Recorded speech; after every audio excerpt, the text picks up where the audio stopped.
Hello everyone, welcome into Fatty's Feast, where we make the best food you'll ever eat without leaving your backyard. My name is Josh, and today I'm limited on time, just like so many of you hardworking people out there, so we're gonna be stirring up a delicious but simple stir fry on the Blackstone griddle. Let's get started. So currently we are in my kitchen because we have thunderstorms rolling through and I have some prep work I want to do beforehand that I want to show you guys, and by the time I actually get out there to film cooking on the Blackstone, it's going to be dark or close to dark. So I don't want to do the prep work outside when it's dark. I'd rather just do it inside and show you guys in good lighting, and then we'll go outside, do the cook, come back in, do the taste test, all that good stuff. So this recipe is a very simple beef stir fry recipe. It's been a while since I did stir fry. Actually, I think the last time I did it was my first video in March of 2020. Check that out. Actually don't, because it's freaking terrible. But I guarantee you guys are gonna love this, especially for those nights where you're just so limited on time. Maybe you have a few minutes to run to the grocery store and that's it. This is going to wow your friends and family, and you're gonna love it. So starting with our veggies, which I already cut, I have your typical stir fry mix. These are little carrots that are cut up into about inch slices. I got broccoli crowns, simple cut up. There's a cat hair on that one, gross. Why do you guys sit on everything? I got onions, just strips of onion, and then somewhere in the bottom there I have green peppers. You could use red peppers for extra color. I had green peppers and I'm trying to get rid of shit in my fridge because I'm leaving for 2 weeks. So those are your necessary veggies. I also have a bag of snow peas, sugar snap peas, whatever you want to call them, I'll throw in as well. Now, I'm not a 5-star chef on this channel, so I highly encourage you, if you don't feel like prepping veggies, go out and buy a stir fry bag of veggies. They're in the freezer section at any grocery store. They include the same exact shit I just cut up. You don't have to go through all that effort, especially if you're limited on time. In fact, if I wasn't leaving for 2 weeks and I didn't have to use vegetables in my fridge, that's what I would have done. Tastes just as good. Next up, we have these amazing Hokkien, I don't know how to pronounce it. I'm terrible with that. Stir-fry noodles. These are available at pretty much any grocery store as well. And they come in a 2-pack. So if you're just cooking for yourself, you can use 1. If you're cooking for your family, I find that 2 usually does the trick. I'm fat, so I'm gonna be using 2 and I need meals for the week, so whatever. They do a great job in absorbing the flavor of the sauces and stuff that you put in, and they mix so well. And they're already cooked and they're already like airtight sealed, so they stay fresh for a while. And last but not least, we have our beef. Now, I am using sirloin steak here. And the reason I'm using this instead of a flank steak or a skirt steak, which is typical for your stir fry, is I don't have time. I didn't want to go out and buy and marinate a skirt steak or a flank steak. And you really have to marinate those cuts because they're a little tougher, but they make for great tenderness and results in the end for your stir fry. Sirloin, it's the cheapest, one of the cheapest, I should say, cuts of meat, and we're gonna make it taste just as good. Now this guy's from Aldi. It's not, a huge cut of meat. It's about 1.5 pounds, just over. I'm just gonna trim some of this fat off because we're not cooking this in one piece. So we don't wanna have that like gristly shit on the end, and we don't wanna have mouthfuls of fat. I know fat is flavor, but in this case, we sort of wanna treat it like a skirt steak. There we go, that's pretty good. Don't have to go too crazy with that, I just don't want mouthfuls of fat. So I'm just gonna cut this into strips. And this is the same concept you'd use if you were doing chicken or I guess pieces of pork or whatever. So we're sort of making it look like pieces of skirt steak. We're just gonna go through, take our longer pieces here, cut them into nice little cubes. I have my blue cheap cutting board on here because I don't wanna make my cutting board a mess at the moment. And then I got a plastic bowl here. I'm just gonna throw all these little minuscule pieces into this. Now I'm just gonna do a simple seasoning, some salt, some pepper, and we don't want too much salt because our meal is gonna be salty in the end, so just keep that in mind. Give this a nice mix around. That looks pretty good, nothing special. Then I'm gonna throw in some cornstarch. And what this is gonna do, we're gonna throw it in a little bit at a time because we don't want it to clump up. This is gonna give an added crisp or, outside texture to our steak. And that's about as much as we want to do. This is used quite frequently in Asian cooking just to give that texture that we're looking for. And when we cook this, we're just gonna sear it very quickly. So we don't need it to be, really overdone or anything like that. That's what the cornstarch is gonna help with, is getting that nice sear in a little bit of time. And that's what we got. Pretty simple, nothing special. And I'm just gonna throw this in the fridge and wait for the storm to pass. Typically, I would use garlic powder or even ginger if I were making like Asian beef, but we're gonna be using that in the recipe once we mix everything together, so I'm not that concerned about it right now. So let me throw this in the fridge and we'll come back when we're outside. All right, the rain finally stopped. We're outside. As you can see behind me, I got this drainage issue, and that's how much rain we have. This whole thing was covered in water about 10 minutes ago, so it's slowly going away. But we're out at the Blackstone Griddle. Let's get this shit on. Oil down, medium heat. Let's get all these veggies on. Look at all of those. And our peas, because they have to be separate for whatever reason. What the fuck is that?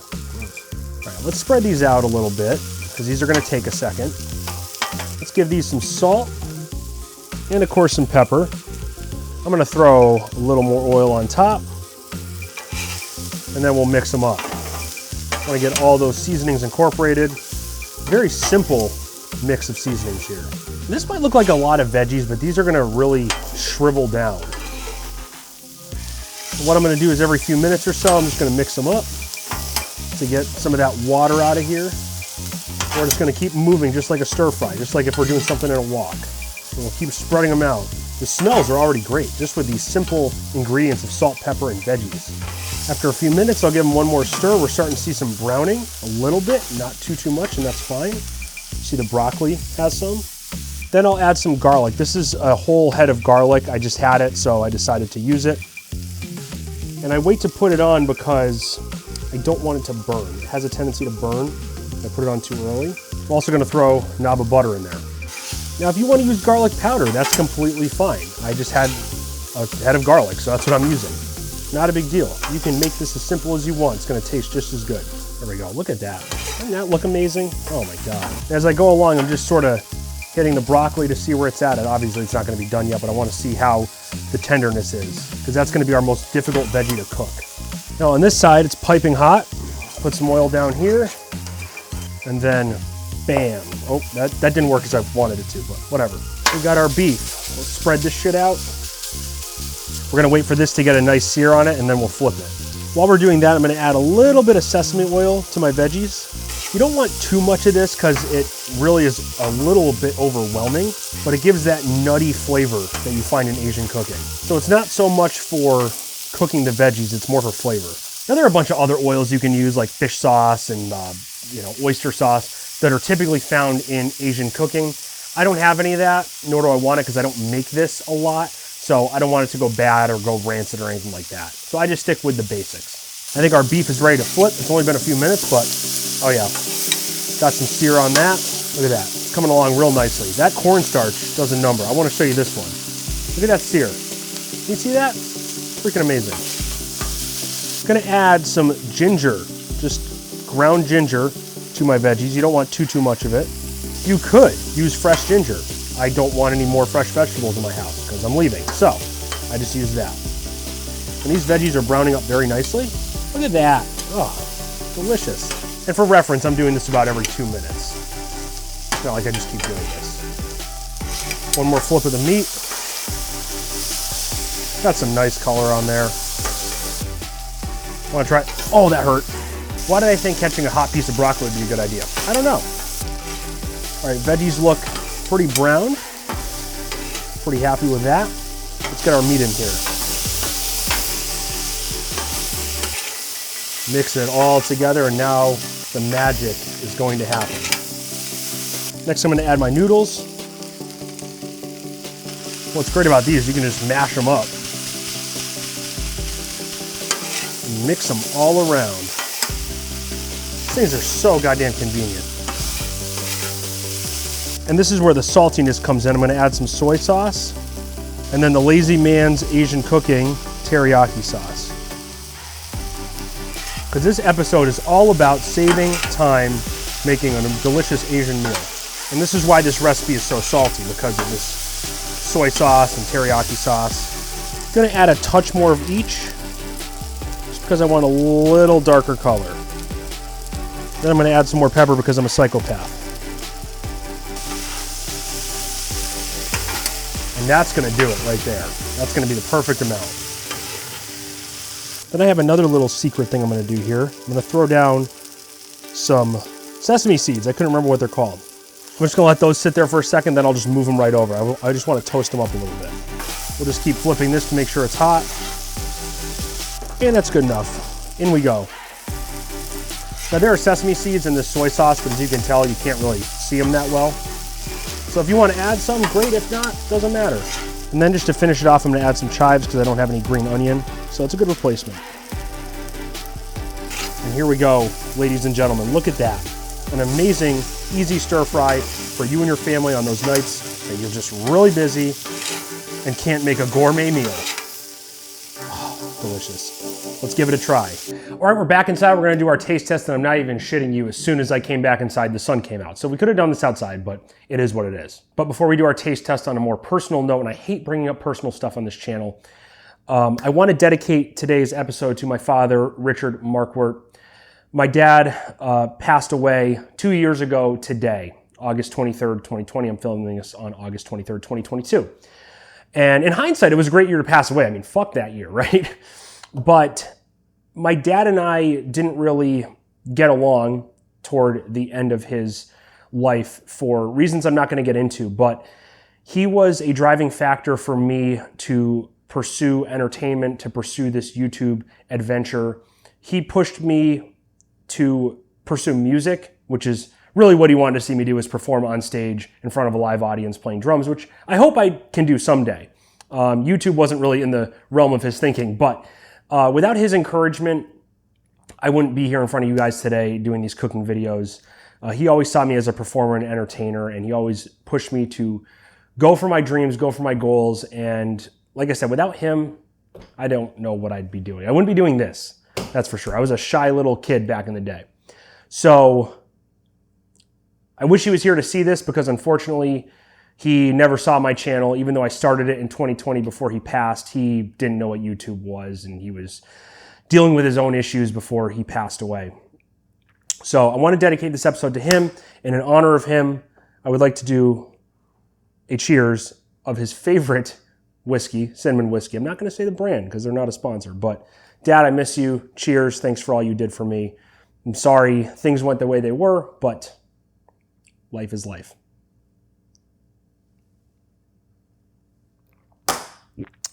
No chaser because we're men on this channel. Anyway, let's get into the taste test. So I want to get a good amount of everything here if I can. All right, well, I got the veggies for the most part.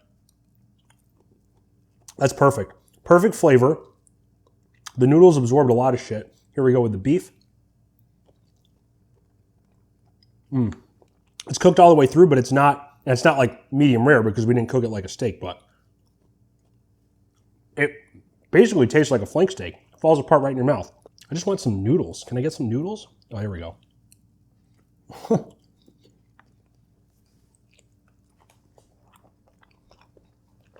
That's very hot, but hey, the crunch of the sesame seeds and the veggies and the beef, and beef's not crunchy, but oh my God, it's really good. Like I said, perfect amount of salt. So you can do it to taste, but you don't want to add too much. You want to add just the right amount of salt plus the teriyaki sauce plus the soy sauce.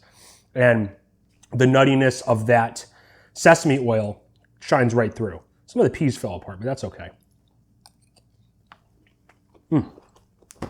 Another recipe, so well done by me. I'm not bragging. This is really easy. You saw how easy it was. You can cook this for yourself at home. And if you want to try it, do it. Why not? Get yourself a Blackstone griddle, throw this on. You will not be disappointed. It's as simple as it gets. You can add other stuff like eggs and, like I was saying earlier, oyster sauce and that kind of stuff. But this is fine. I don't see why you would. This is great. But thank you everyone for watching. I hope you found value in today's video. If you did, please smash that like button. Leave me a comment on things you want to see me make on the Blackstone griddle. If you have some copycat recipes or things you want to see, other recipes in general, or on the smoker, whatever you want to do, or whatever you want me to do, please let me know. Over here, I'm going to put a video specifically tailored for your interest. You're going to love it. You're going to want to check it out. And right over here is a playlist full of griddle beef recipes. You can check all those out. Make some for your family, make some for your friends. They're going to be extremely impressed, and it's hours of entertainment. Right in the middle, subscribe if you love me so much. And until next time, stay safe, stay happy, stay healthy, and stay tubby.